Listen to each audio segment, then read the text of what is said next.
The universe is so vast that even light takes billions of years to cross its observable part. We are just a tiny dot among infinite galaxies, yet it is our curiosity that makes us capable of understanding its grandeur. Stephen Hawking. Friends, this is not just a video, it's a genuine journey, a slow and profound reflection on one simple yet unfathomable question. How big is the universe? We won't be talking about dry figures and statistics, but about something you can experience firsthand.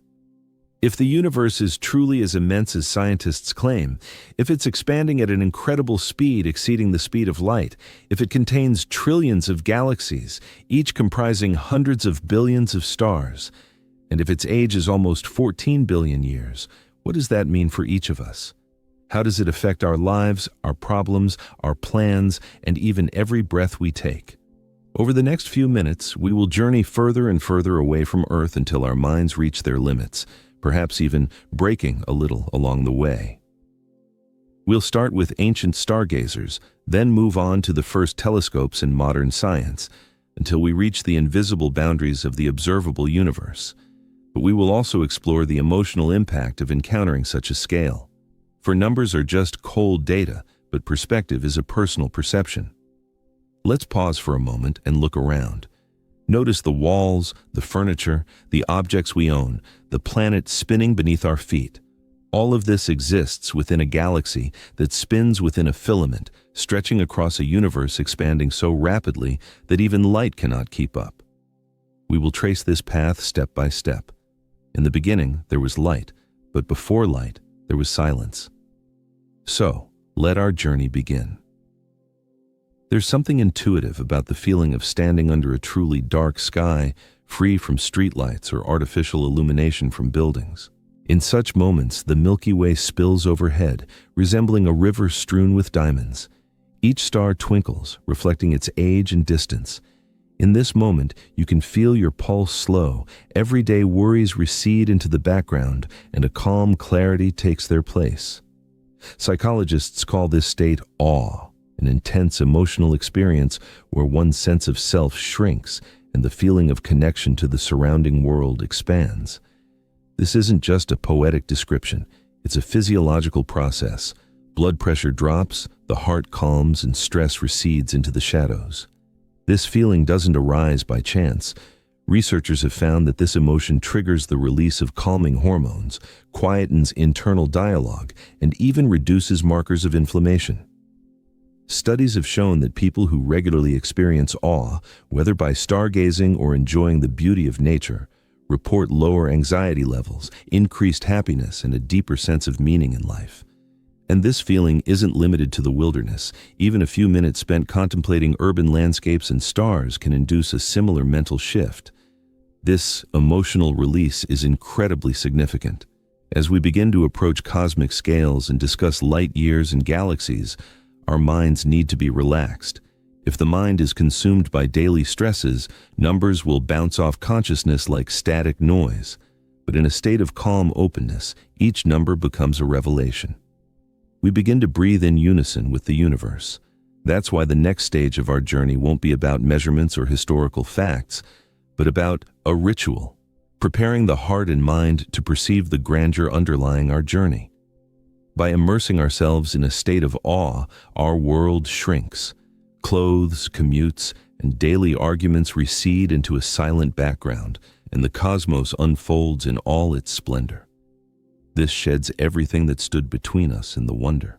Now, we're not just watching a video, we're stepping onto a shared platform of amazement. From now on, every cosmic revelation will find a deeper resonance within us. We will not only understand the scale, we will feel it. Feel the grandeur of the cosmos. In the early 19th century, specifically the first years of that century, the universe still guarded its secrets, not fully revealing its colossal scale. Telescopes, like sharp eyes, improved our vision, but the true distances to stars remained a mystery. How could one measure distances in light years using only knowledge of geometry and boundless patience? This is where Friedrich Bessel, a meticulous German astronomer, enters the scene. Around 1837-1838, he aimed his powerful instrument, the Fraunhofer heliometer, at a faint but fast-moving star known as 61 Cygni. With this precise instrument, he was able to measure the tiny shifts in the star's position caused by Earth's movement in its orbit, an effect known as parallax. Imagine measuring an object so far away that its displacement reflects the movement of a tiny coin viewed from many miles away. Bessel meticulously recorded over 100 careful observations over several seasons. By comparing the star's position with distant background stars, he detected a subtle wobble, just a few hundredths of an arc-second. Based on this data, he calculated a distance of about 10.4 light-years, a stunning achievement. From that moment on, the universe gained its measure. Soon after, other astronomers confirmed stellar distance measurements. Thomas Henderson measured the distance to Alpha Centauri from South Africa, and Wilhelm Struve mapped the position of Vega. However, it was Bessel's parallax measurement of 61 Cygni that firmly placed the cosmic scale in human hands. These were not just dry numbers, it was a true portal. Triangles and perseverance transformed the night sky into a quantifiable realm. Suddenly, distances that once seemed incomprehensible became numbers, still vast, but now accessible to the human mind. This fundamental feat, measuring the distance to a single star, paved the way for astronomers to build longer ladders. From nearby stars, they ventured further, using methods like Cepheids, supernovae, and redshift. Each new rung pushed us deeper into the depths of space, but this was only the beginning. With quiet persistence, Bessel, under the Königsberg sky, defying human intuition, showed the world that cosmic distances could be measured and known, connecting empty space with geometry and unwavering determination. Building on Bessel's groundbreaking discovery, astronomers realized the need for a brighter and more distant ruler to reach galaxies beyond our Milky Way. Cepheids, pulsating beacons whose brightness changes with predictable regularity, became those rulers. Discovered in the late 19th century, these stars pulsate with a period directly related to their intrinsic luminosity. Measure the rate at which they brighten and dim, and you can determine their true brightness. Then, compare that value to how bright they appear from Earth, and you have their distance. In the 1920s, Edwin Hubble applied this method to unravel a cosmic mystery, the nature of nebulae, such as the Andromeda Nebula. By discovering Cepheids in the Andromeda Nebula and calculating their distance, he proved that these nebulae were not part of our galaxy, but separate galaxies, each containing billions of stars. This discovery meant the universe was far larger than anyone had imagined. It was a true scientific revolution. We moved from knowing the distances to a few nearby stars to measuring the distances to entire galaxies, millions of light years away. Cepheids, with their rhythmic pulsations and predictable luminosity, became the second rung on the cosmic distance ladder, built upon Bessel's initial geometric step. Looking ever deeper into space, we begin to understand that the universe is not just enormous, but also populated by countless cities of stars. Each Cepheid lights its way, tethering distant galaxies to our expanding cosmic map. After Cepheids paved the way to nearby galaxies, astronomers faced a new challenge, measuring distances to galaxies so far away that individual stars within them couldn't be resolved. To solve this, something brighter, something explosive was needed. That something became Type Ia supernovae. These aren't ordinary stars, but rather their detonations. White dwarfs in binary systems accrete matter from their companions until they reach a critical mass. When this limit is exceeded, the star collapses inward and then explodes with unimaginable force. The blast is so bright it can be seen billions of light years away, often outshining an entire galaxy for several weeks. But the most useful aspect is that these explosions have a consistent brightness. Nature, it seems, has provided us with a cosmic flashlight. Because Type Ia supernovae explode under nearly identical conditions, they reach almost the same peak luminosity. This makes them ideal standard candles. Once astronomers determine how bright the explosion should be, they compare that value to how bright it appears from Earth. The difference between these values allows them to determine the distance to the explosion site. The genius of this method is that it vastly expands our capabilities. we are no longer limited to our galactic neighborhood. With these supernovae, we can measure distances to galaxies billions of light years away, galaxies that are too distant and faint for even our most powerful telescopes to resolve in detail. But there's more. These supernovae not only provide us with distance information, but also reveal something deeper about the universe's motion. As astronomers mapped the distances to many of these galaxies, they realized something shocking. The farther a galaxy is, the faster it appears to be moving away from us. This relationship between distance and velocity is the fingerprint of an expanding universe and led to the formulation of Hubble's law. The universe isn't just vast, it's constantly getting bigger. This realization shook the foundations of physics. The cosmos is not static, it is dynamic, stretching, growing, and evolving. Every supernova flash, every measured distance is a note in the grand symphony of the universe's expansion. This part of our journey changes the narrative's tone. We are no longer bound to a finite sky. The universe is not just large, it is becoming even larger. Stars are not fixed on a celestial dome, but are rushing away from each other in a silent, accelerating ballet. For decades, stargazers believed that after the Big Bang, the cosmos would continue to expand. However, the omnipresent force of gravity was expected to slow this process down sooner or later, perhaps even reverse it. There was a logic to this, as any explosion eventually subsides, and any stretch under weight inevitably weakens and sags. But something didn't quite fit the overall picture. When researchers used Type Ia supernovae to determine distances to incredibly distant galaxies and measure their velocities, they encountered a startling discovery. It turned out that the most distant galaxies were not just moving away, but doing so with increasing speed. The farther scientists peered into the cosmic expanse, the faster galaxies seemed to flee, not in a straight line or at a constant speed, but in an unrestrained expansion, as if space itself was tearing apart under the influence of some invisible force. This discovery was a true bolt from the blue. It implied that the universe was not slowing down, but accelerating. But what could be pushing galaxies apart with such rapidity and ever-increasing force? It clearly wasn't gravity or matter. It was something entirely different, something that doesn't clump, doesn't emit light, and doesn't offer resistance. This phenomenon was named dark energy, not because it has anything to do with darkness, but because its true nature remains a mystery to us. Imagine inflating a balloon, expecting its expansion to slow, but instead noticing it stretches faster with each breath you take. This is precisely what dark energy does to space, not just between galaxies, but also between their superclusters, between vast cosmic voids. It doesn't just accelerate galaxies, it creates more and more space between them, making the distances between them truly insurmountable. And the most astonishing thing is that dark energy appears not to weaken or dissipate as the universe expands, but to maintain its power. Moreover, it dominates the universe.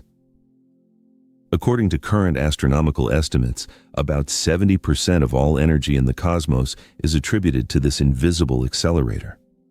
Stars, planets, cosmic dust, and everything we can see or touch make up less than 5%. Just imagine, almost all of reality, both in volume and force, consists of something we cannot touch, see, or fully comprehend. And yet, it is this incomprehensible force that determines our destiny. At this stage of our understanding of the cosmos, a deep and unsettling curiosity arises within us. If all objects in the universe are moving away from each other at an ever-increasing speed, what awaits us at the end of this journey? Will galaxies one day vanish from our sight? Will the light of stars be extinguished forever? Will the sky plunge into impenetrable darkness, not due to a lack of luminaries, but due to the irresistible expansion of space? Now, we are measuring not just distance, but destiny itself. Having realized that the universe is not only expanding but doing so at an accelerating rate, we are confronted with the next equally unsettling question: how will it all end? To even approximate an answer, we must understand the possible shape of space itself. It's easy for us to imagine the universe as a giant balloon or an infinite flat plane, but in reality, space is far more complex than any surface we can draw. Its shape is not just a geometric characteristic, it's a key to our destiny. Scientists studying physics identify three possible shapes for the universe: flat, open, and closed. If the universe is flat, like an infinite sheet of paper, its expansion will continue forever, gradually slowing but never stopping. If it's open, like a saddle curved outwards, it will also expand infinitely, but at a faster rate. However, if the universe is closed, like a sphere, its expansion might one day cease and be replaced by contraction, causing everything to return to its origin, a fiery collapse, or the Big Crunch. For a long time, scientists couldn't determine the exact shape of our world, but thanks to precise measurements of ancient light, which reached us from the distant past in the form of the cosmic microwave background, we have concluded that the universe is incredibly close to a flat shape. It is not perfectly flat, but the deviations are so negligible that, for practical purposes, it can be considered to extend infinitely in all directions. This means it has no edges, no center, only infinite space. However, a flat shape doesn't mean all is well, as the accelerating expansion indicates that this flat universe is governed by dark energy, and this changes everything dramatically. Imagine a universe where, with every passing second, more and more space arises between galaxies, where light itself stretches until it vanishes, and where stars move so far apart they become invisible. In the distant future, entire galaxies will move beyond our cosmic horizon and disappear from view forever. This won't happen because they're moving too fast, but because the space between us is expanding so rapidly that their light can never reach us again. Eventually, only the galaxies closest to us will remain visible, perhaps only those within our local group. The rest will plunge into silent darkness. This possible fate is called heat death, a slow demise in a cold and empty space. No explosions, no collapses, just infinite distance. Every particle moves away from every other particle by such a vast distance that any interaction becomes impossible. Even black holes evaporate, even light fades. It's a destiny marked not by chaos but by complete stillness. However, other theories exist. Some scientists believe that dark energy might intensify, ultimately tearing apart not only galaxies but also stars, planets, and even atoms themselves. This scenario is called the Big Rip. Others believe that dark energy might decay or change direction, creating cycles of expansion and contraction. For now, we don't have a definitive answer. But one thing we know for sure, the shape of the universe and the force tearing it apart are not just speculative concepts, they will determine how time ends. Time, expressed as 13.8 billion years, eludes human comprehension. This concept extends far beyond our everyday experience. When we speak of the birth of the universe, we imagine something akin to an explosion that we might have witnessed had we been in that place at that time. However, it didn't happen at a specific point in space. It was the moment when space itself came into existence. There was no outside observer, no boundary from which it emerged, no before. There was only the fact of its arising. The Big Bang was not an explosion that occurred in space, but an explosion of space itself. Every atom, every particle of matter, every law of physics, everything originated in this colossal flash. In the beginning, there were no stars, no galaxies, not even atoms. There was only a scorching soup of energy, so hot that the human mind cannot imagine it. The entire observable universe, which now spans 93 billion light-years, was once smaller than a grain of sand. And in that grain of sand, time marked its first moments.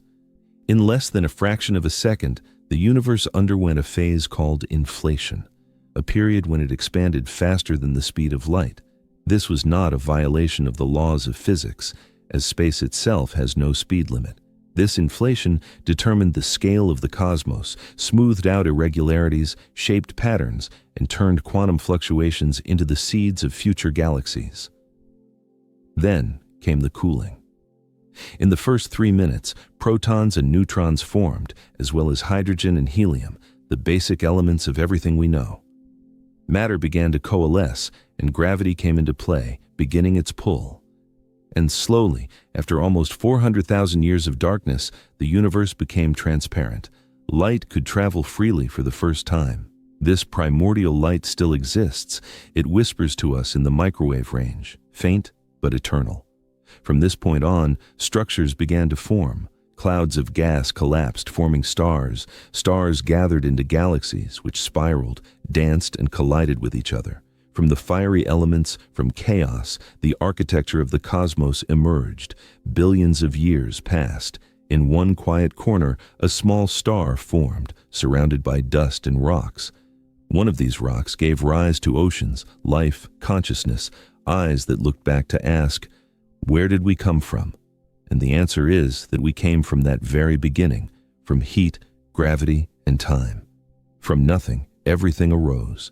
This was not an accident, nor was it a predetermined plan. It was a natural law unfolding on unimaginable scales.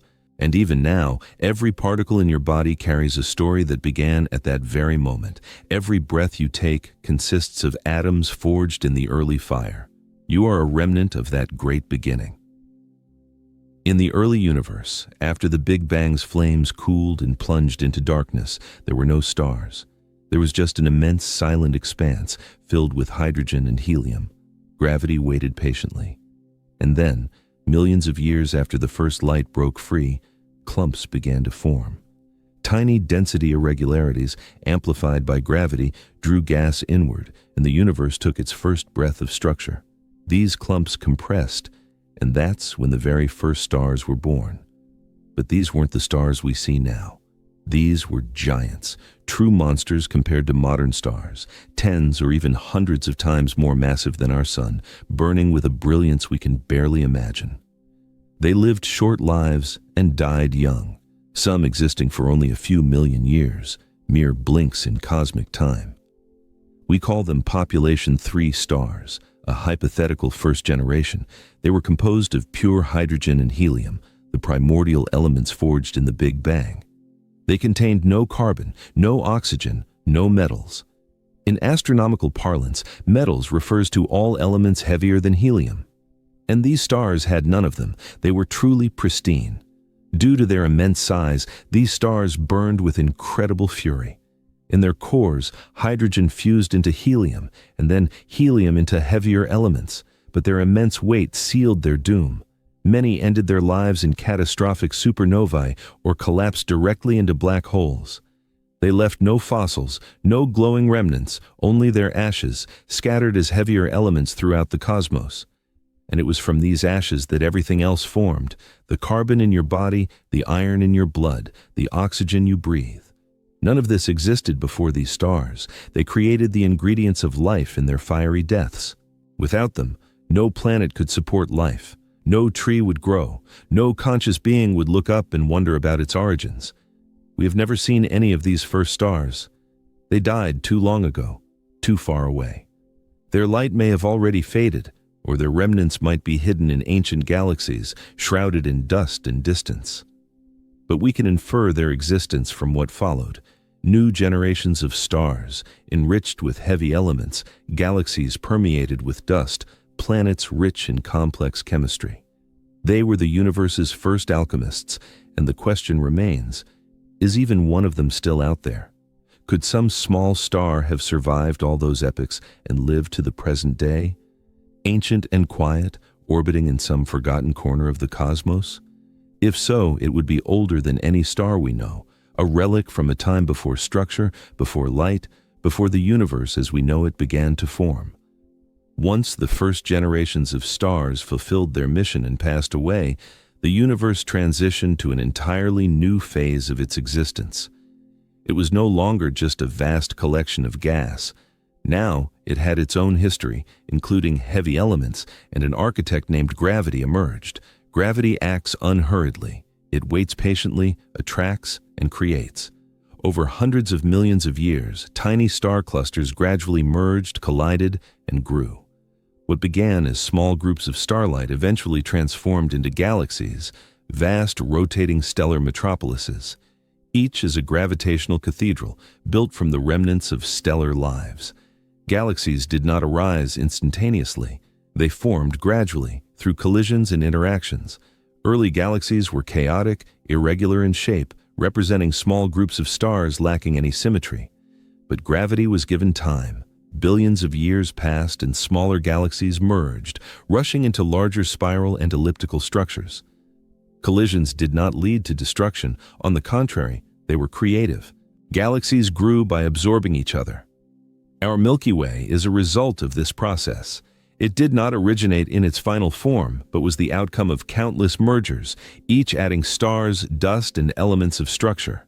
Even today, it continues to grow. Our galaxy is currently absorbing smaller companion galaxies, such as the Sagittarius Dwarf Galaxy. This cosmic dance never ceases. If we mentally step back and imagine ourselves flying over the expanses of space, below we can see hundreds of billions of galaxies, each containing hundreds of billions of stars. Some are spiral-shaped, resembling spinning tops. Others form giant ellipses, while still others are chaotic clusters. They are not just disparate formations, but form vast networks, connected by invisible threads of gravity and dark matter. Galaxies are not randomly distributed. They align themselves into filaments, forming a cosmic web, a gigantic structure of matter permeating the entire universe. Between these filaments lie vast voids where no luminous object is visible, and absolute darkness reigns. This structure is awe-inspiring, resembling a neural network. Computer models of the cosmic web are strikingly similar to images of brain scans. Billions of galaxies arranged in patterns that reflect the structure of our own thoughts. Perhaps it's just a coincidence, or perhaps not. Within galaxies, stars are born in waves. Clouds of gas compress under their own gravity, forming stellar nurseries. Bright, short-lived blue stars flash, illuminating spiral arms. Over time, the balance shifts, and new stars form less frequently. Galaxies enter a state of quiet maturity. Some galaxies remain small and peaceful, drifting alone in space. Others collide, forming massive slow-motion collisions that stretch over billions of years. In these events, stars rarely collide directly as they are separated by immense distances. However, their gravitational interaction changes everything, triggering waves of star formation, distorting spiral arms, and leading to the merger of black holes. And one day, we will witness this firsthand. The Milky Way is moving towards the Andromeda Galaxy. In about 4 billion years, they will begin to merge, forming something beautiful, not destructive. The night sky will be filled with new arcs of stars, galaxies will coil around each other in a luminous spiral and eventually become one.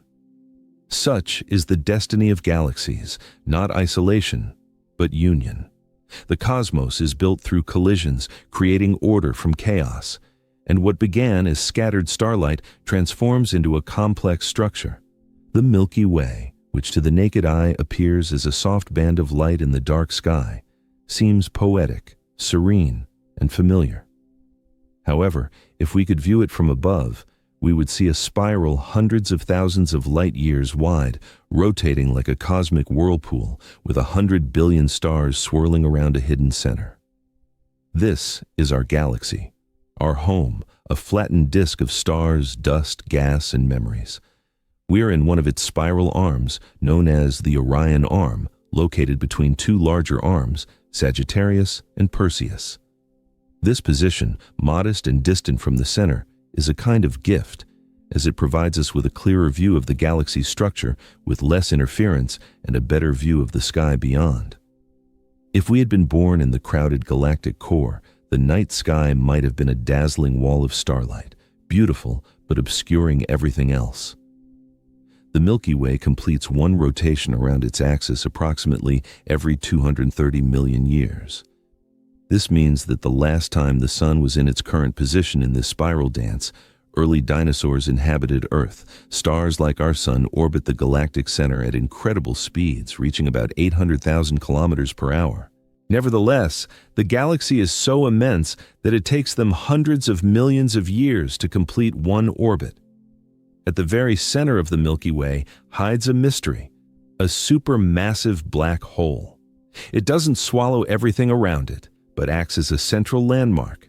Millions of solar masses are compressed into a space smaller than our solar system. We cannot see it directly, but we can observe its influence on stars orbiting an invisible point, on matter swirling inward and disappearing, and on radiation reflecting off its boundaries. However, not all of the Milky Way is dense or dangerous. Much of it consists of dust and gas forming nebulae, glowing with starlight, and regions where new stars are born. In these stellar nurseries, gravity compresses hydrogen until nuclear fusion begins and new stars emerge.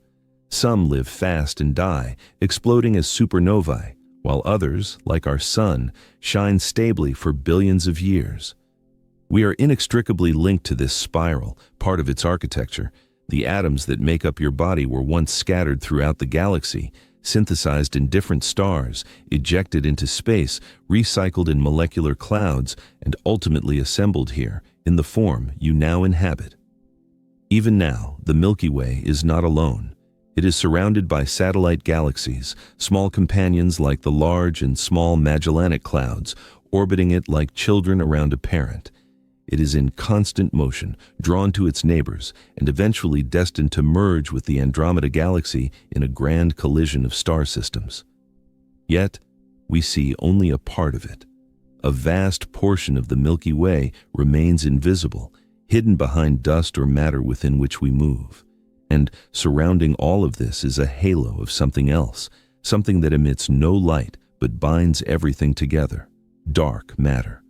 It holds the galaxy together, shaping its rotation, structure, and ensuring its survival. The Milky Way is not just a collection of stars, it is a gravitational symphony, a blueprint that gave rise to planets, oceans, minds, and questions. In one of the spiral arms of the magnificent Milky Way galaxy, like a ripple in the fabric of creation, drifts a star, unremarkable at first glance. It doesn't dazzle with brightness, nor does it stand out with colossal size. By cosmic standards, it's still quite young. Just a yellow dwarf, lost among billions of its kind. And yet, everything we know, love, and can imagine owes its existence to this most ordinary star. We call it the Sun. The Sun came into being about 4.6 billion years ago. It was born from a collapsing molecular cloud, a simple collection of hydrogen and cosmic dust, set in motion by gravity and perhaps the explosion of a nearby supernova. As the cloud began to contract, its center heated to an extreme and nuclear fusion ignited. Thus, a star was born. But the Sun did not arise alone. A flat disk of gas and dust formed around it. Over millions of years, particles collided and clumped together, forming increasingly larger objects: moons, asteroids, and finally, planets. 8 of these, along with countless smaller fragments, began their orderly elliptical orbits around the Sun. Earth was one of them. Our planet formed from dust and rock, heating under its own gravity. Volcanic eruptions, incessant meteorite bombardments, a fiery beginning. Then, after a collision with another protoplanet, Earth gained its moon, a cosmic twin that became a stabilizing factor. But Earth is unique not only for its geology. It's its distance from the Sun at the ideal range in the so-called Goldilocks zone, neither too hot nor too cold, that allowed water to remain in liquid form. And where there is water, chemistry becomes possible. Over time, carbon compounds began their dance in the oceans, exposed to lightning, heated near volcanic vents driven by time, and a miracle occurred. The first cells appeared. Life, initially single-celled, barely larger than molecules. Then, complexity, photosynthesis, oxygen, multicellularity, eyes, fins, wings, thought, civilization. All of this was fueled by the Sun's energy. Its heat warmed the seas, nourished plants, drove weather, and illuminated the sky. Without this continuous, distant nuclear fusion, Earth would have remained an icy, lifeless rock, drifting in cosmic silence. But let's broaden our view. Our Sun is just one of hundreds of billions of stars in our galaxy. And our galaxy is just one of trillions in the entire universe. If this single unremarkable star could give rise to oceans and consciousness, What else might be hidden out there in the boundless expanses of space? What other stars are nurturing their own worlds? What other planets might harbor oceans, continents, life forms gazing at their own stars, wondering if they are alone in the universe? The sun is our local engine, but it raises questions of universal scale. Its ordinariness makes it extraordinary. For if something so unremarkable can give rise to thought and emotion, cities and language, you and me, then the universe might be overflowing with incredible stories. And we've only just begun to listen. For most of its history, humanity believed Earth was unique, the only inhabited world, the center of everything. Even after we realized the sun was just one of many stars, we clung to the idea that planets were rare, and life, especially intelligent life, was an accident. But then everything changed. In the 1990s, astronomers began discovering the first exoplanets, planets orbiting stars outside our solar system. At first, they found giants, massive bizarre worlds orbiting dangerously close to their stars, scorching gas balls dubbed hot Jupiters. They were unlike anything in our solar system, exotic yet real. And then there were more, dozens, hundreds, thousands.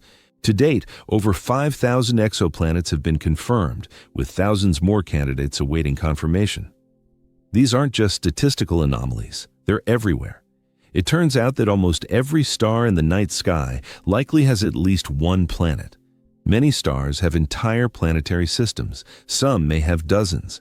The methods used to find exoplanets are quite sophisticated. We observe stars dimming as planets pass in front of them, blocking some of the star's light. We track the tiny gravitational wobbles they exert on their stars. It's like detecting a moth circling a distant streetlight by watching the light momentarily dim. From these delicate signals, we reconstruct distant worlds. Some are gas giants, others are rocky, like Earth.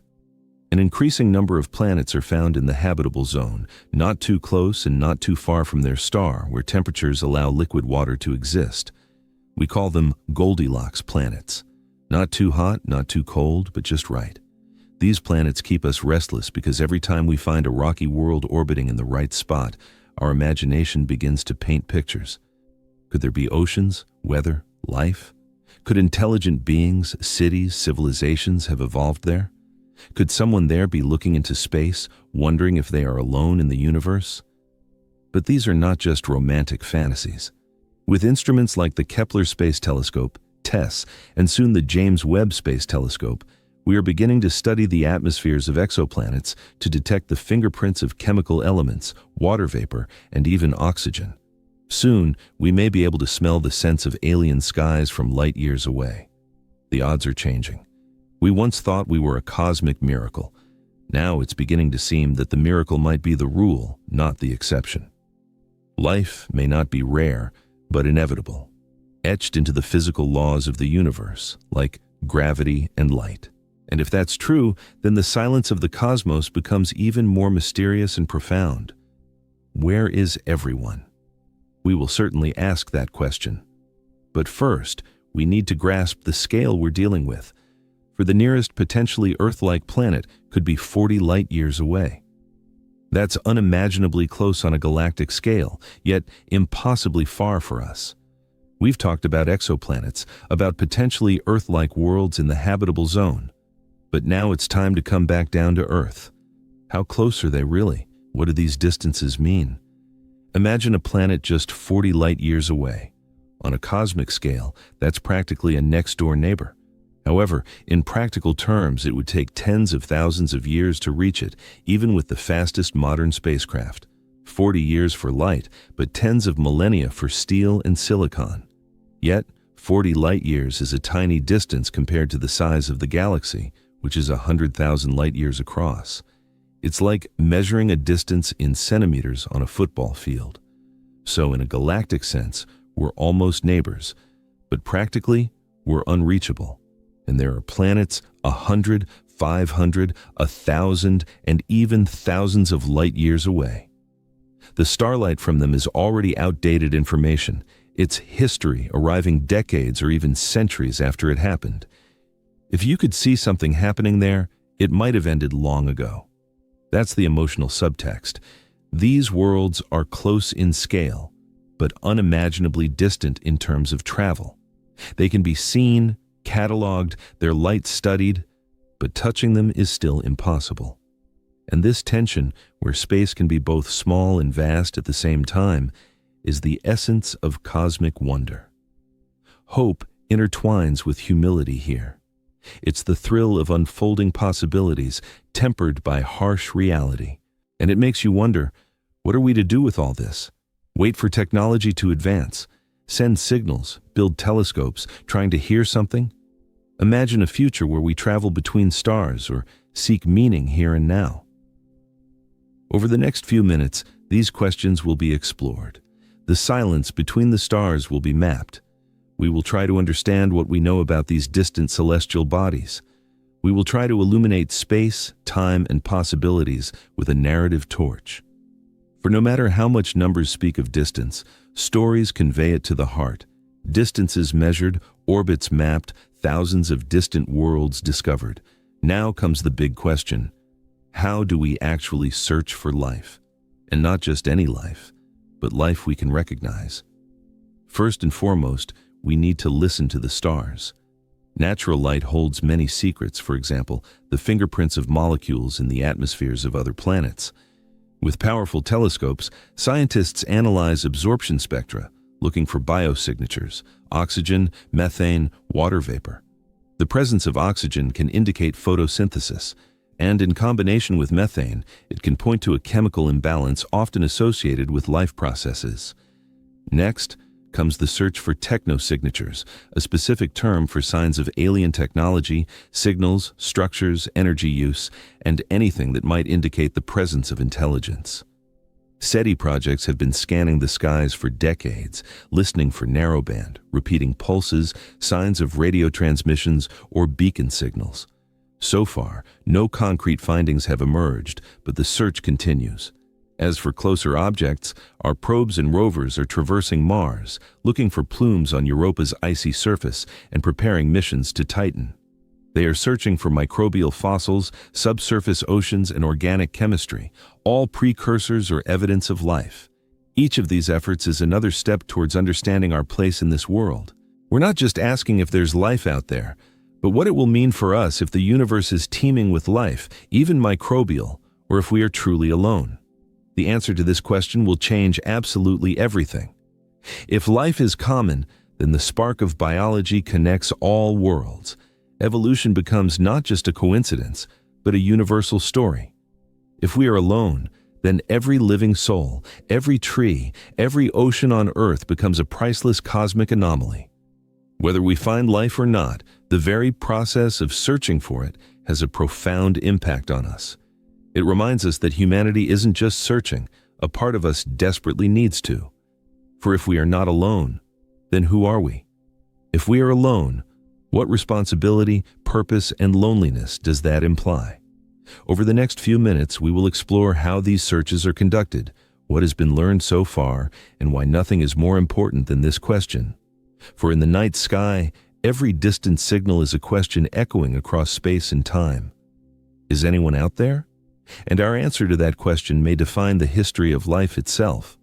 In 1961, an astronomer named Frank Drake dared to conduct a bold experiment. He attempted to estimate how many intelligent civilizations might exist in our galaxy at that moment. The scientist didn't claim to know the exact answer, but he proposed a way to frame the question more accurately. His tool was a seemingly simple equation known as the Drake equation. And while outwardly it resembles a mathematical formula, in reality it is a mirror.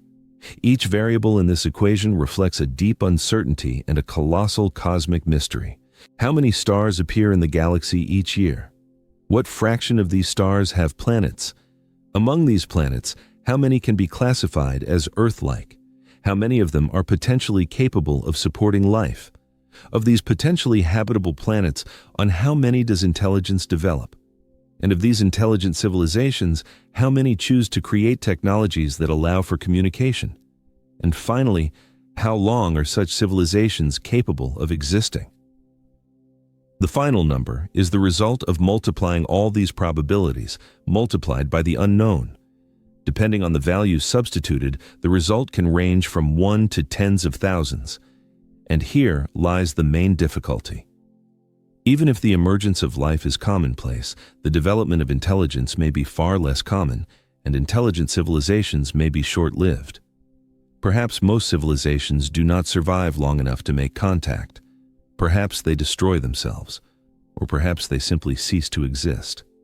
The last factor, determining how long civilizations send signals, is the most disturbing, because it concerns not only aliens, but ourselves. If we expect other civilizations to exist and communicate for thousands of years, we must ask ourselves, can we survive? The Drake equation does not give us a ready answer. It only provides a framework. It tells us where to direct our search, what we don't know, what matters most, and forces us to confront a harsh reality. Perhaps the galaxy is full of signals, but we have only just begun to pick them up. Perhaps we started too early, or perhaps we are shouting into a void from which no one has managed to escape. Nevertheless, silence is not proof of absence of life. It is a question, a challenge, a heavy stillness that demands we continue to search. Because even one faint signal received from a distant world can change absolutely everything. There's a question that haunts astronomers. A simple, yet profoundly important question. Are we alone in the universe? Not in a philosophical sense, but literally. Out of hundreds of billions of stars in our galaxy, each with its own planets, how many harbor life? And how many of those worlds have built cities, created radio signals, and asked their own questions? In the 1960s, scientists began to break this question down. They tried to trace the path from stars to planets, from planets to life, and from life to intelligence. They used not precise numbers, but filters, probabilities. How many stars form each year? How many of them have planets? How many of those planets are at the optimal distance from their stars, where liquid water can exist, clouds can form, and complex chemistry can arise? Then, how often does life actually emerge? And when it does emerge, how often does it evolve into something conscious, curious, capable of thought, language, and technology? And finally, how long does a civilization last once it reaches a high enough level of development to send signals into space? The truth is, we don't know the answers to these questions. Some of these steps might be relatively easy, while others are incredibly rare. Perhaps life arises quite often, but intelligence almost never. Perhaps intelligence is common, but technology leads to civilizations destroying themselves.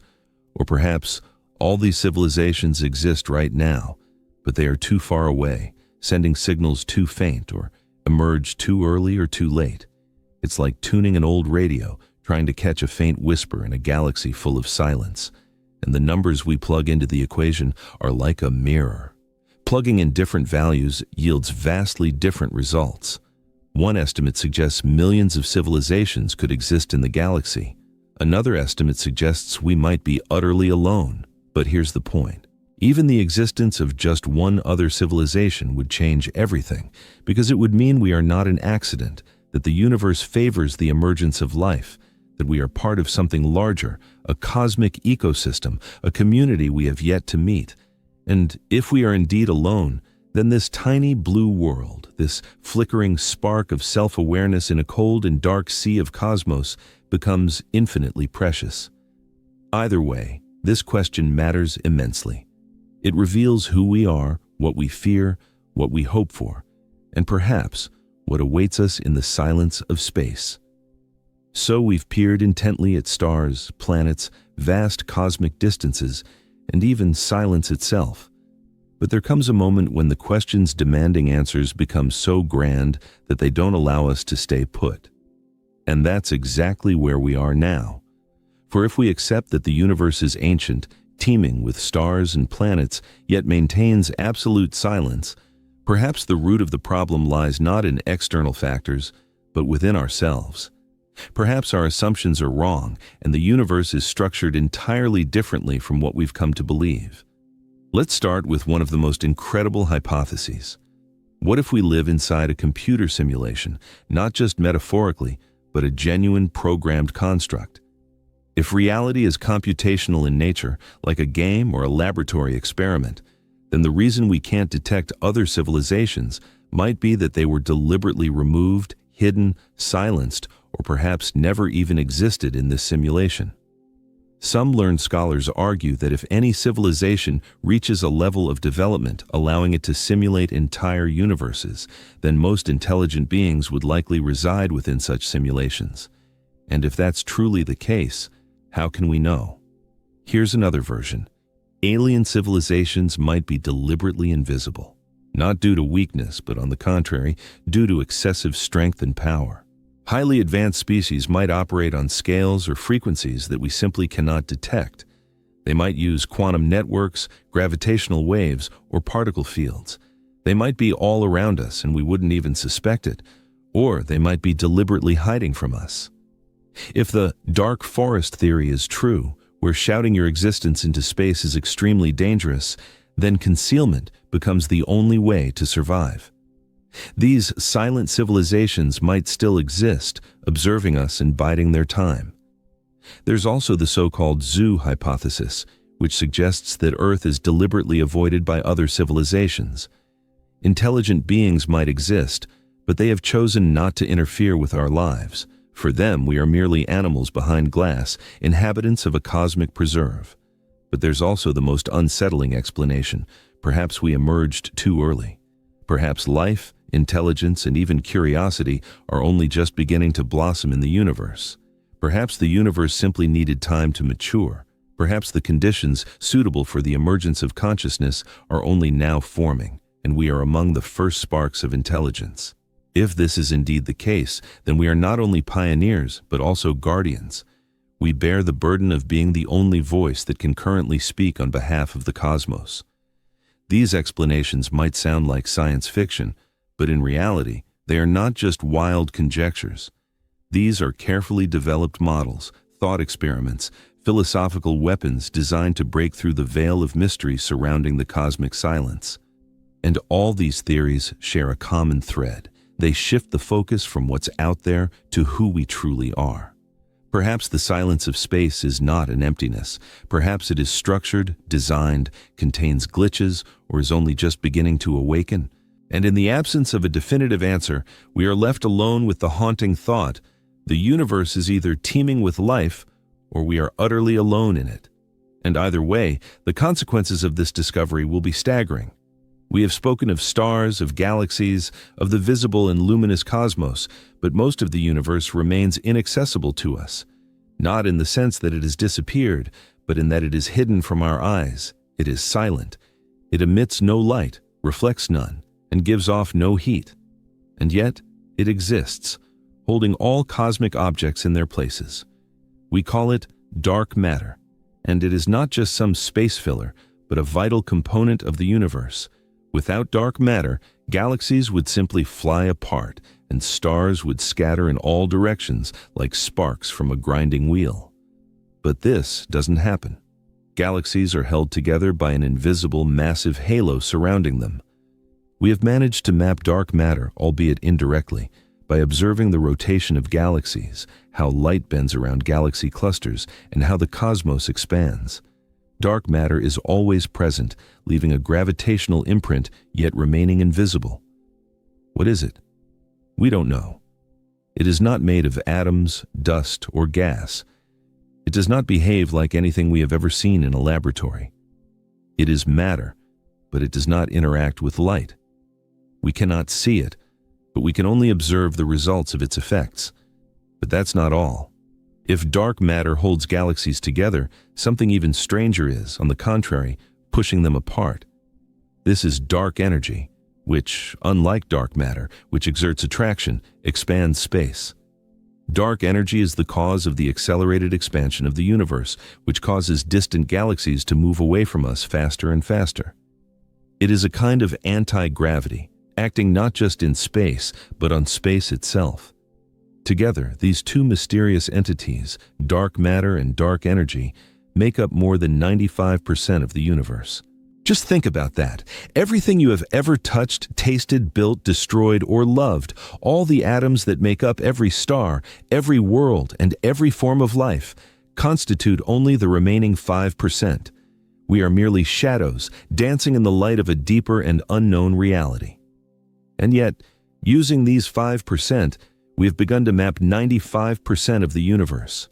With telescopes, complex mathematical calculations, particle collisions in underground laboratories, and computer simulations run on the most powerful supercomputers, we are gradually forming the outlines of an invisible world. The universe consists not only of what we see, it consists of what holds all objects together and of what tears them apart. And once you realize this, everything changes dramatically. You begin to ask entirely different questions, not just what is there, but why does anything exist at all? Why is there something rather than nothing? What lies at the core of reality itself? In previous chapters, we delved into space, measuring distances and discussing the universe's expansion. However, there's another dimension that has subtly accompanied us throughout this time itself. We constantly perceive its passage and maniacally try to measure it. But what is time, really? We tend to think of time as a river flowing relentlessly forward. However, physics suggests it's more like a dimension, similar to those that allow us to move left and right, up and down. We move through time just as we exist in space. Nevertheless, our movement is restricted to one direction, forward, always forward. But why? What prevents us from moving backward? Why does time, it seems, flow? One possible answer lies in the concept of entropy. Entropy is the idea that any system tends toward greater chaos and disorder over time. For example, a glass breaks, but never reassembles into its original form. Smoke disperses into the air, but never gathers back into a dense cloud. Entropy always increases. And this isn't just a tendency, it's a fundamental law. It is the increase in entropy that gives us the so-called arrow of time, pointing from past to future. But here's the catch. The laws of physics don't care which direction they go. They work equally well in both forward and reverse. Even if we showed a film of particles moving backward, they would still obey all known equations. Time itself, in a mathematical sense, has no preference. So where does the arrow of time come from? Perhaps it originates in the Big Bang, the moment of the universe's birth, when everything was in a state of extreme order that has been steadily decaying ever since. Time, as we know it, may simply be an echo of the universe's birth. But time is a flexible concept. Albert Einstein showed us that time is not constant. It can stretch, slow down, and curve under the influence of gravity. The stronger the gravity, the slower time flows. Near a black hole, seconds can stretch into centuries. Time and space are parts of the same fabric, the so-called space-time continuum. You don't just move through space, you glide through time. And at the speed of light, time virtually stops. A photon, from its perspective, never ages. It is born and absorbed at the same moment. For light, the universe has no duration, only a position in space. Time is not a universal concept. It is subjective. Your personal time depends on your speed, gravity, and motion. You and I age differently if we move differently. And this isn't just a theory. It has been proven with satellites, atomic clocks, and particle beams. So, what is time? A measurement, a metric, an illusion, a direction, a mystery. And throughout all this, there is one thought that lingers. If time had a beginning, can it also have an end? Are there places, moments, or phenomena where time breaks, stops, or loops? Is the future predetermined, or is it still being created, second by second, thought by thought? Or are we just passengers, unable to get off this ride? So far, we've mapped distant galaxies, measured stars, warped space, and stretched time. But behind every fact, every number, and every question, something silently observes. Your consciousness is the only thing we can be sure of. Not the stars, not the atoms, not even time, but simply this. You are aware of yourself. You are not the entire universe, but somehow a part of it has become you, capable of asking questions about itself. And this is strange because physics cannot explain consciousness.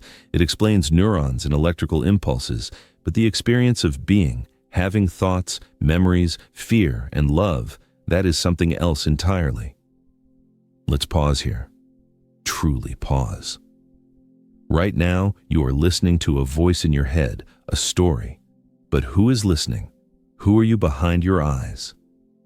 This question, what is consciousness, is not just philosophical. It's a scientific mystery. Because we don't know where it comes from, how it arises, why a brain, properly structured, suddenly stops being just a machine and becomes a mind. Perhaps it's an emergent property, like a pattern, or fundamental, like mass. Some even suggest that consciousness is woven into the fabric of the universe, like space and time, and that the universe itself needs consciousness to exist. But here's a truly eerie thought. If the universe is 13.8 billion years old, and if life emerged only on our tiny planet and consciousness appeared only recently, then it means that for almost all of that time, the universe existed in silence, without thought, without awareness, without reflection, just stars collapsing and exploding, and no one noticing. Until, after billions of years, the universe produced a being capable of looking at itself, measuring itself, and asking questions about itself. You are not just in the universe, you are the only known window through which it can see itself. And that makes you incredibly rare. Perhaps not unique, perhaps there are others, other eyes, other questions, other dreams, but so far we haven't seen any. And that means your mind means far more than we could ever imagine. Who are you really? Not your name, not your face, not your history. Strip away memories, language, and culture. What remains? Just a flicker of awareness, a silent observer, that which within you knows it is here. That is I. But where does it begin, and where does it go? In a universe of stars and entropy, black holes and red shift, the strangest thing might be the mind that knows it is temporary, aware of its own end. No star knows it is dying, no planet grieves, but you do. You know that time passes, that you will not live forever. You feel it. And this knowledge, the awareness of impermanence, is the price of consciousness. It hurts, but it also creates meaning. Death is not just an end, it's a frame that makes every moment sharp, beautiful, and urgent. If we lived forever, would anything matter? And yet, the mind rebels. We fear death. We fight it.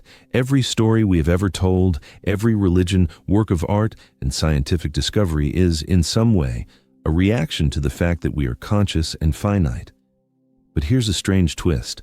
Everything you've ever been is made of atoms, ancient atoms. The hydrogen in your body was forged in the Big Bang.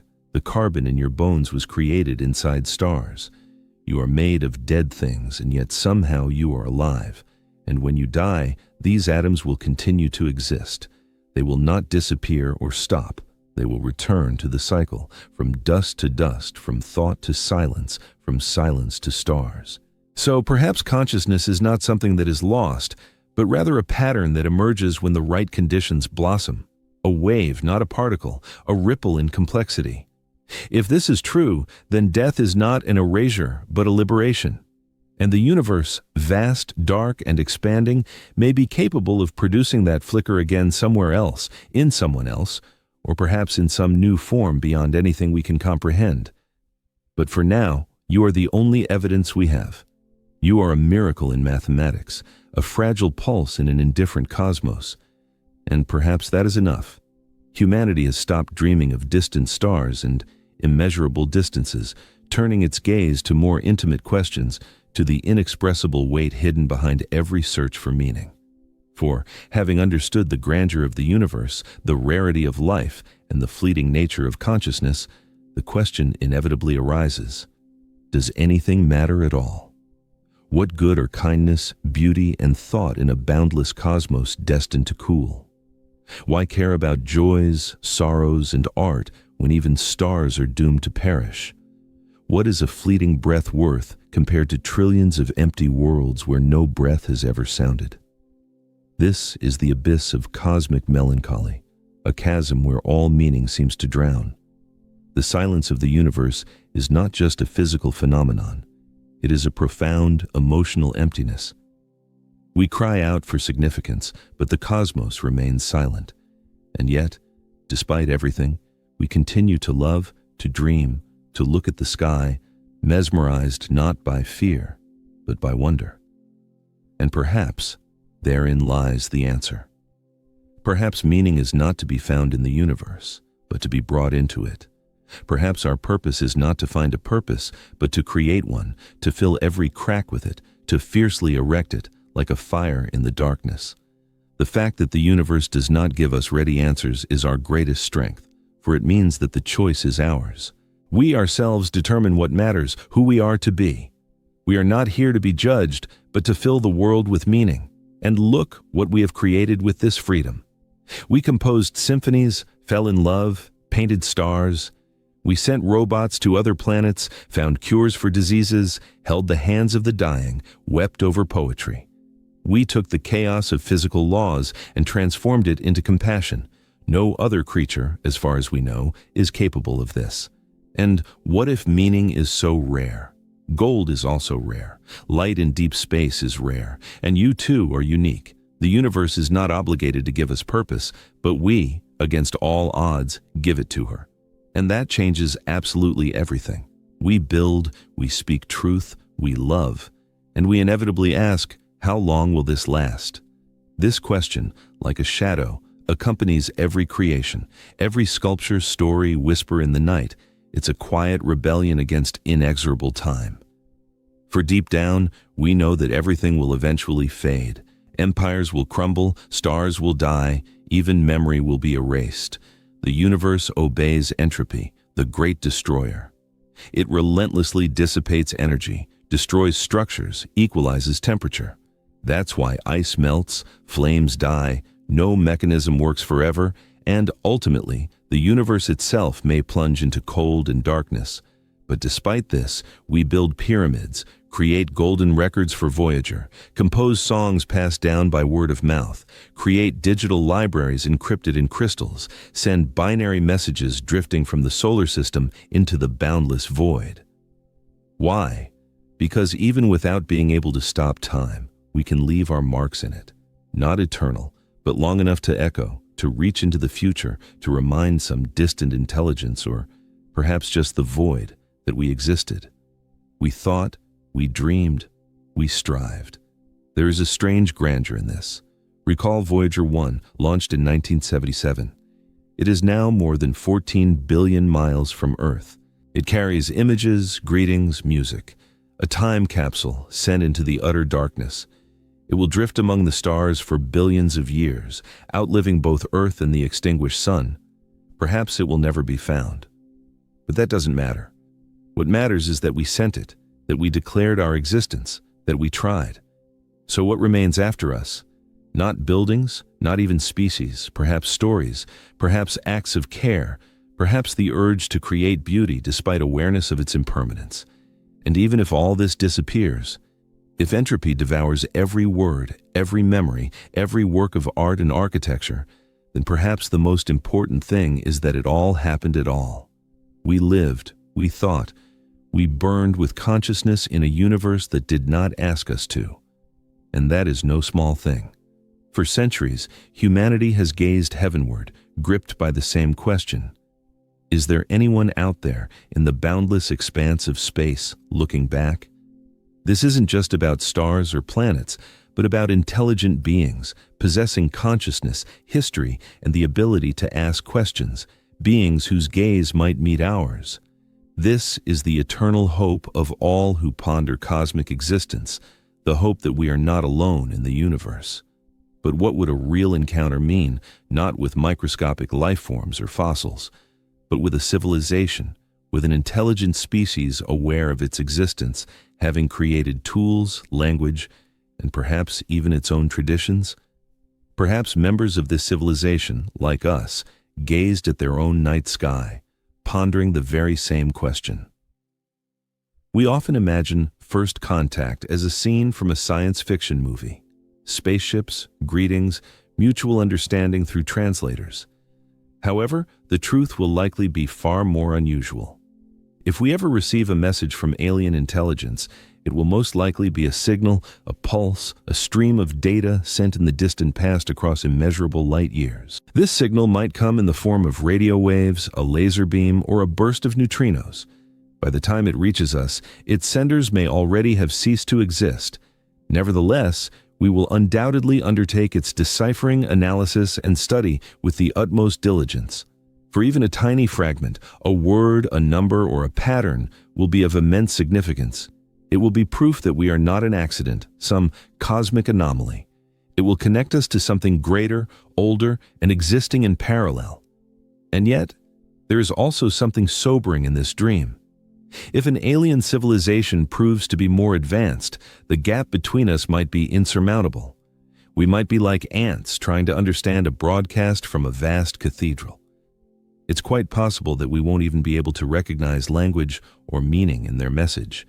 And if they turn out to be less advanced, if we discover only ruins, echoes, or faded signals, then we will become the elder voice, the keepers of their memory.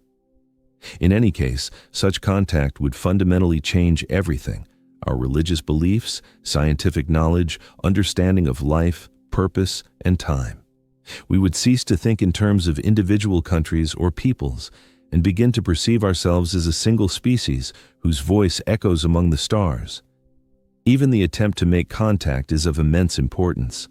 Projects like SETI, Search for Extraterrestrial Intelligence, METI, Messaging Extraterrestrial Intelligence, the creation of the Golden Records, and the sending of beacons into deep space are not just attempts to find aliens, but acts of self-definition.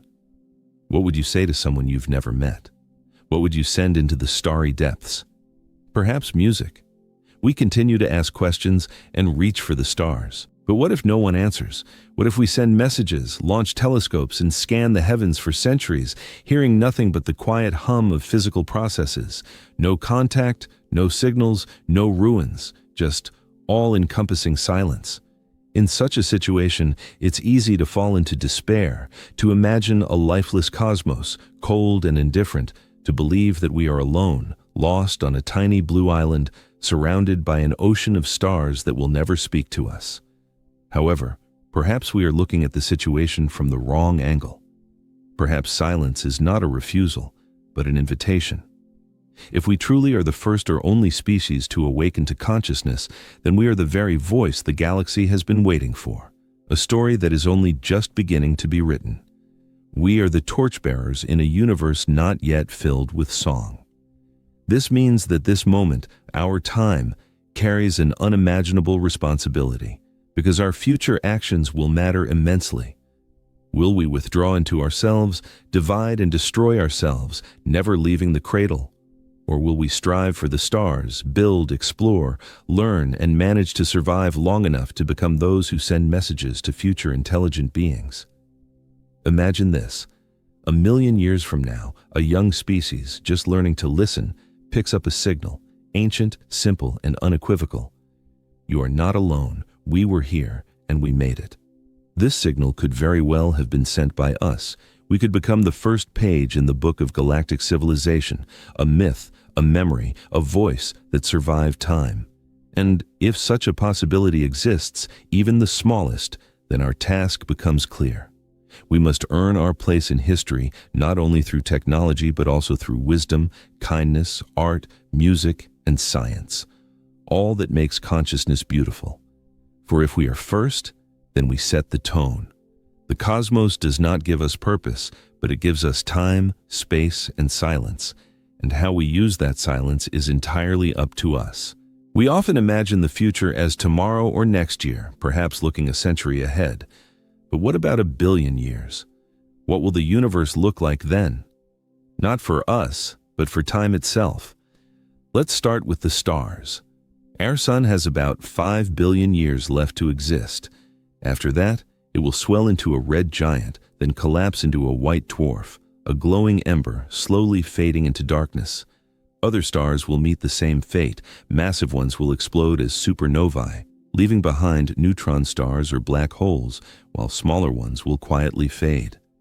In trillions of years, the night sky will become dim and lifeless. Galaxies will also undergo changes. They will collide, merge, transforming into enormous elliptical structures. The Milky Way and Andromeda will unite into one, a gigantic silent vortex of aging stars. Eventually, star formation will cease.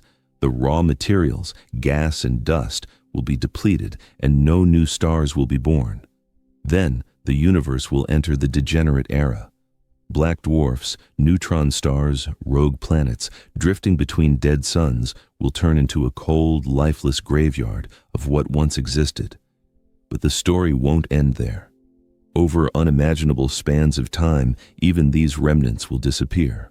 Black holes will evaporate via Hawking radiation, slowly losing their mass over quadrillions of years until no trace of their gravity remains. And then there will be only darkness, the absence of stars, light, and energy. Just a rarefied cold fog of particles stretched across an ever-expanding void. This is heat death, the universe's final breath, the absence of chaos and fire, just stillness, maximum entropy, and perfect silent equilibrium. It is difficult to imagine and even harder to accept. A place where even memory fades, where time itself continues its course, but nothing happens. And yet, we, on a tiny planet in a young universe, contemplate its end. This is a true miracle. For even if the future is bleak, we are the light in the present. We are meaning, movement, and music. And perhaps that is the essence, to burn brightly, perhaps not forever, but fiercely, to be conscious while the universe is still young enough for it to matter. We are not the finale, but only the first act. The first act is complete. So, we have journeyed to the very edge of creation. We have witnessed the demise of stars, the fading of distant galaxies, felt time slow its pace, striving for a complete halt. And now we return to the present, to you who are sitting here now, breathing, listening, living.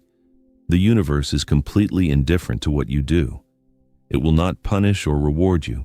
It will not applaud your ambitions or mourn your mistakes. But you care. And that changes everything.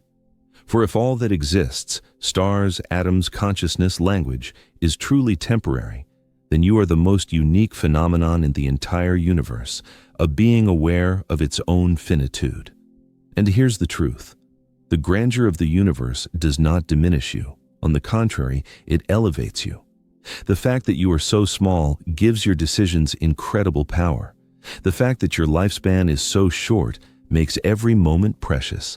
Every act of kindness you perform, every word of truth you utter, every life you touch, every work of art you create is born in defiance of cosmic silence. It's like a bright flash, a unique imprint, a wave of purpose in the boundless ocean of indifference. And perhaps that is what makes us special. Not our understanding of how the universe works, but our care for it. We give names to stars. We build telescopes to see light coming from galaxies 13 billion light years away. We fall in love looking at the starry sky. We send poems into space. We feel awe. We have been among the stars, drifted beyond galaxies, stood at the very edge of time. But now, we are back on Earth. The air around us is warm. Our chests rise and fall rhythmically. Our hearts beat again and again. And suddenly, the question of how the universe is structured recedes, giving way to the question of how we will use the tiny part of it allotted to us. For here's the truth. We live in a universe whose age surpasses all comprehension. It is constantly expanding, cooling, and gradually moving towards a state of stillness. But in this brief moment, you are alive. You are matter capable of feeling. You are a pattern aware of itself as a pattern. The stars created you. Yes, but now you can look at them and whisper what they never can. I understand. So what do we do with all this? Create, destroy, or dream? Withdraw into ourselves, consumed by our own insignificance and struggle for survival? Or strive for knowledge, empathy, and understanding? The universe doesn't care. It has no preferences. But perhaps we should. Perhaps the meaning of our existence lies not in the stars, but in what we choose to cherish and what we dream of. Perhaps the purpose of intelligent life is not to exist forever, but to create something worthy of memory before it vanishes.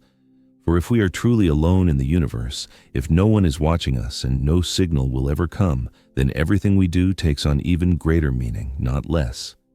Every act of kindness, every scientific discovery, every poem, every moment spent together under the starry sky. These are not just trifles. They are all we have. They are the only parts of the universe that are aware of their existence. So perhaps in the end, the question isn't how vast the universe is. Perhaps the question is how great your response to it is. You have this one life, this one mind, this one chance to be a spark in the darkness.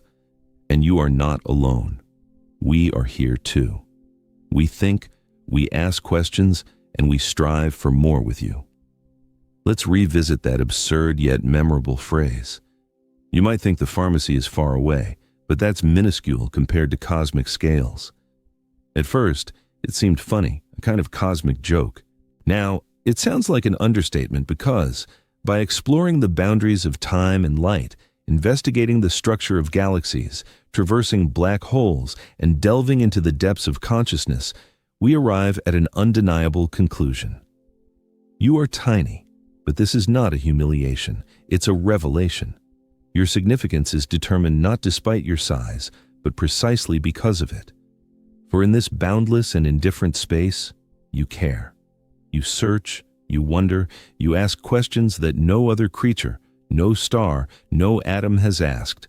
And somewhere in this process, the scale shifts. The road to the pharmacy transforms into something beautiful. The mundane becomes sacred. The morning sunbeams touching your skin are not just a weather phenomenon. It's a star 150 million kilometers away, filling your cells with energy created in its nuclear heart. The water in your glass is ancient hydrogen, born from the Big Bang. The iron in your blood is stardust, formed in a supernova explosion. Your breath is recycled stardust. Everything around you is vast, but you are aware of it, and that changes everything. We drift away not to lose ourselves, but to understand where we truly are. Not at the center, not above or below, but within. The universe is not just a place where we live. It is what we are a part of, and a part of ourselves. So, the next time you walk down the street, look up. Not in search of answers, but for context. You are not just moving through a city or a planet, you are moving through a living miracle, a brief flash of thought in a universe that is mostly silent. But, perhaps, just perhaps, it is listening now. All our inquiries, whether studying stars, atoms, galaxies, time, or life itself, inevitably lead us to the threshold of wonder, not the boundary of knowledge. For knowledge has its limits, while wonder is boundless. Now you know the basic facts. The universe is 13.8 billion years old. It is constantly expanding. It is colossal in size, characterized by low temperatures and filled with darkness. We ourselves are woven from stardust. Our existence is fleeting, yet astonishing. However, these facts are not the conclusion, but merely a starting point, a door to the unknown. Beyond all the data, beyond all the theories and amazing discoveries, something more remains. A silence that no formula can explain. A grandeur hidden behind the stars. A feeling of incompleteness, even with all our knowledge. And it's not that the universe owes us ready-made meaning, but our insatiable need to seek it. Perhaps this is the main paradox of our existence. We are beings evolved for survival, nourishment, movement, and reproduction. And yet, we ponder infinity, yearn for the stars, marvel at the sight of galaxies, and strive for connection with what we have never seen. We are born for breath and heartbeat, but we crave eternity. And this craving, this desire to go beyond the necessary and the explicable, is perhaps the most incredible manifestation of the universe. It has given birth to something capable of asking questions. And here's the unexpected twist. Every time we approach an answer to one global question, for example, about the size of the universe, another, even larger one arises in its place. What was before it? Why is there something rather than nothing? What lies beyond space and time? Where does this edge end? No one knows. Perhaps no one ever will. And perhaps that's for the best, for it is mystery that drives our development. What matters is not only the size of the universe, but the scale of the questions it leaves behind. We are not lost in cosmic space, but illuminated by it, if only for a brief moment, now. And perhaps this is the only thing the cold and expanding void cannot create on its own: wonder. So what do we do next? Live, create, connect, tell stories, build bridges, ask questions no one dares to answer. Be kind, not because the universe demands it, but because it is our conscious choice. And when you look at the stars tonight, don't feel small and insignificant, but feel your uniqueness, your transience, your ability to be aware. This is your moment. This is your chapter in the cosmic book, and no one but you can write it. Let's put aside the calculations. No more distances, timelines, or divisions. Just this. You are here now. After 30 chapters dedicated to stars and silence, equations and awe, the mind is overflowing. But deep down, something more awakens. Not just reflection or understanding, but a special state of peace, a soft response in the chest. For you have felt it already, haven't you? The truth hidden behind every number. This wasn't just a documentary, it was a mirror. And looking into it, you saw something more than the universe. You saw yourselves. You are small, but not meaningless. You are temporary, but not insignificant. You are a spark of consciousness, so brief and fragile, yet carrying questions capable of echoing in the deepest depths of the cosmos. In a universe where galaxies are born and die unnoticed, you noticed. And that alone is incredible. So here, at the edge, we leave you without definitive answers, but with a sense of tension between fear and wonder, with a silence that cannot be explained, with tears you didn't expect, and perhaps with a smile. For the meaning of this story was not to explain the universe, but to remind you that you are an integral part of it, a rare and fragile voice in a vast and ceaseless song. And yet, you sing. There is a boundary that cannot be crossed, yet it defines all our knowledge. It is called the cosmic horizon, the edge of the observable universe.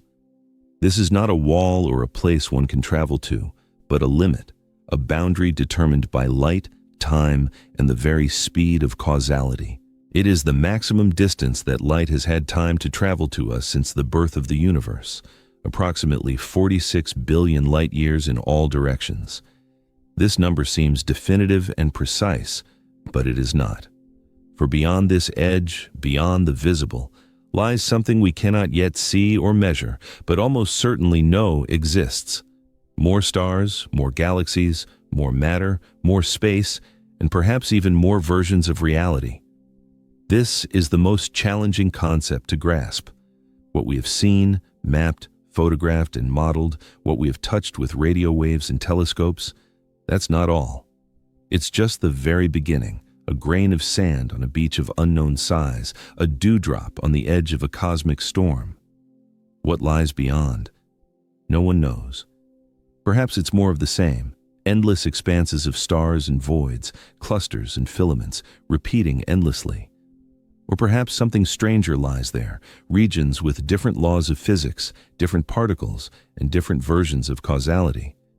Perhaps the universe is curved, folded, and connected to dimensions we cannot perceive. Or it might suddenly and unimaginably end. But there is a deeper truth. The edge we speak of is not only physical, but also philosophical. For the observable universe is not only the limit of what we can see, but also the boundary of our knowledge. And standing at this edge, we face a question that haunts all thinking beings.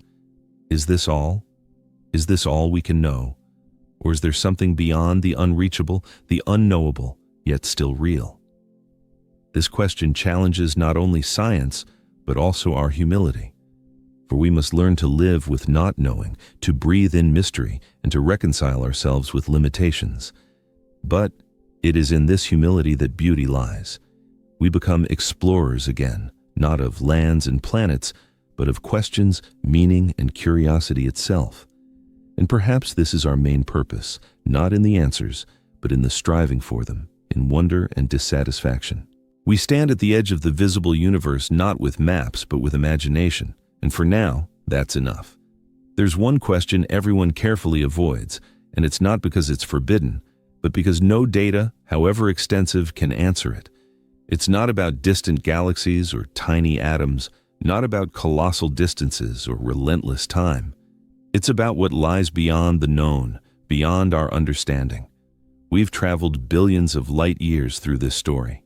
In our minds, we've turned massive stars into singularities, warped the very fabric of space, traced the fleeting breath of consciousness, and faced the inexorable end of time. But ultimately, every map ends in uncharted territory, marked not by precise coordinates, but by ringing silence. And in that silence remains something, the final, insoluble paradox. For the more we learn, the further we advance, measure, discover, and comprehend, the more acutely aware we become of how little we truly know. The horizon constantly recedes, but we can never reach it. Every answer gained gives rise to an even deeper and more complex question. Every scientific breakthrough reveals an even vaster and more terrifying unknown. What is this feeling? This poignant longing in the chest? This deep stillness that is not complete tranquility? This tremor at the very edge of understanding? It is awe, but it is also fear. For if the universe is truly infinite, then so is our insignificance. But if it is finite, then our meaning is also limited.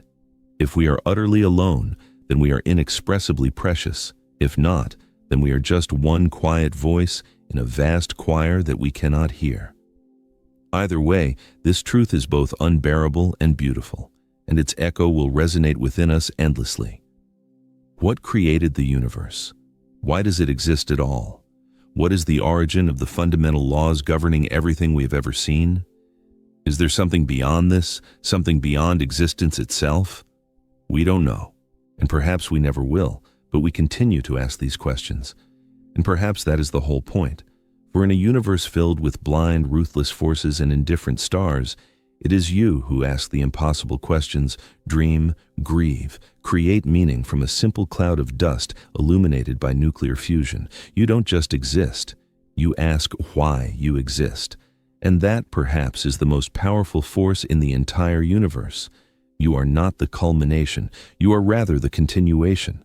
A story that refuses to end, even when the last page becomes unreadable.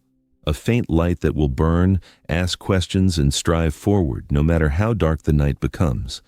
So here, at the very edge, we leave you not with a final period, but with a pregnant pause. Because the greatest question the universe asks us is one it will never answer. And perhaps that is the most human thing about it. To stand at the very edge of eternity and ask again, what else is out there? The screen goes dark. No more bright images, no complex numbers, just the sound of your own breath, and the universe is still here, humming beyond your comprehension.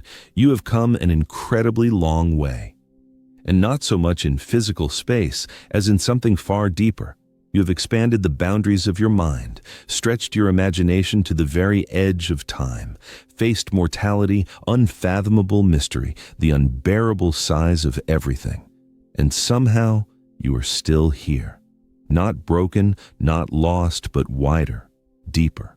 That's what a true miracle does. It doesn't give simple answers to questions. It only deepens them, makes them more complex. It doesn't bring long-awaited peace. It opens you to new experiences. The greatest gift of the universe is not knowledge itself. It is a unique perspective. You are here for only a fleeting moment, and yet, somehow, this moment contains entire galaxies. You are made of fragile flesh and neurons, and yet you hold within you stories that even the stars cannot tell. The universe does not exist for you to conquer it, but for you to witness it, to marvel at it, to carry it in your heart like a secret, cherished fire. And perhaps, if you are lucky to pass it on, for true wonder is contagious, it echoes in other hearts. Questions live much longer than answers. So share this feeling with others. Tell someone, not just the dry facts, not just billions of light years or dark matter or entropy. Tell them what it's like to be small, aware, to be a question walking through the impenetrable darkness. But for now, we will rest. You are not in the universe. You are not separate from it. You are the universe itself, asking itself what it means to exist. And that question is still unfolding, revealing itself to us. Friends, thank you for your attention. See you in the next video.